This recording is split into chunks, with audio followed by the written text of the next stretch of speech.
ഞാനിപ്പോഴും പറയുന്നത് ഇപ്പൊ ആൾക്കാർ ഈ രാഷ്ട്രീയത്തിലേക്കും സിനിമയിലേക്കൊക്കെ വരുന്നതിന്റെ കാര്യം എന്തുവാ? കൂലിപ്പണിക്ക് പോയപ്പോ 1000 രൂപ കിട്ടത്തില്ലേ? ഒരു പെർ ഡേ 1000 രൂപ കിട്ടും. കൂലിപ്പണിക്ക് പോയ 1000 രൂപ കിട്ടും. അങ്ങനെയാണെങ്കിൽ മാസം 30,000 രൂപ കിട്ടുമല്ലോ. അവന് സുഖമായിട്ട് തിന്നും കുടിച്ചും ജീവിക്കാനുള്ള കാശുണ്ട്. ഞാനൊരു കാര്യം അവിടെ നിന്ന് സിനിമയിലേക്ക് വരുന്നത് വേറെ ഒന്നും അല്ലടാ, ഈ ബഹുമാനം, റെസ്പെക്ട് ആൾക്കാർ കാണിക്കുന്ന മാത്രമല്ല.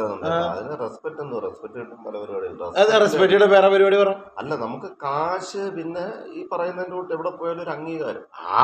കാശ് ഉണ്ടാക്കാനാണ് ചിട്ടിക്കമ്പനി നടത്തിയാലും മതിയല്ലോ. ഒരു അംഗീകാരം ചിട്ടിക്കമ്പനി നടത്തിയാൽ കിട്ടൂലേ? ഇതെന്നാ ഇവിടെ നമ്മുടെ നാട്ടിൽ ഒരു വലിയ എല്ലാവർക്കും നമ്മളെ അറിയാൻ പറ്റും.